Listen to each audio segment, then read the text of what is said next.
Hi, my name's Paul Meads, and if you're watching this video, it's probably because you've seen one of my blog articles relating to remuneration planning. And what I've done is I keep on getting asked about remuneration planning by clients. So I've put together a graph to try to explain some of the basics behind it.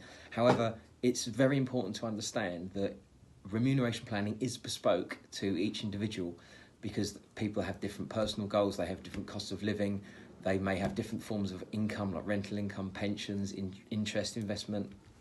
You also have to consider national insurance contributions, corporation tax rates if you're in business, etc. But the basic starting point is this graph that I've put together. Now, what it shows is that for the two tax years, the 17-18 and 18-19, the changes in the rates.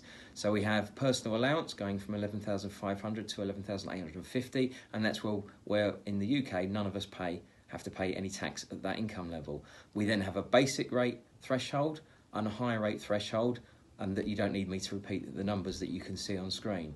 A couple of areas that are really important to point out. Firstly, then the red section which says parent warning zone. That's when you start to lose your child benefit. So if you're earning over £50,000 a year, you will start to lose your child benefit at a rate of £1 for every £100 over that amount, thereby losing it 100% by the time you're earning £60,000.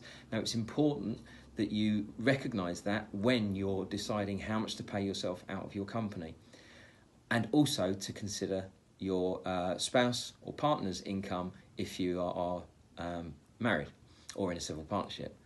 The second red area to consider is once you have an income over £100,000, and that's very important because you actually have an effective tax rate there of 60%, which most people don't actually realise that's how much the tax goes up by. So the blog articles you've seen me write before are always talking about trying to get your income just below, on the borderline between the basic rate and the higher rate, or if you need to earn more money than that and you're going to be really needing to get towards the 100,000, then trying not to tip over it in any one tax year. Okay, so there are the graphs. If you want any further information, feel free to contact me, and all the best. Hope you manage to plan your remuneration just right. Thank you.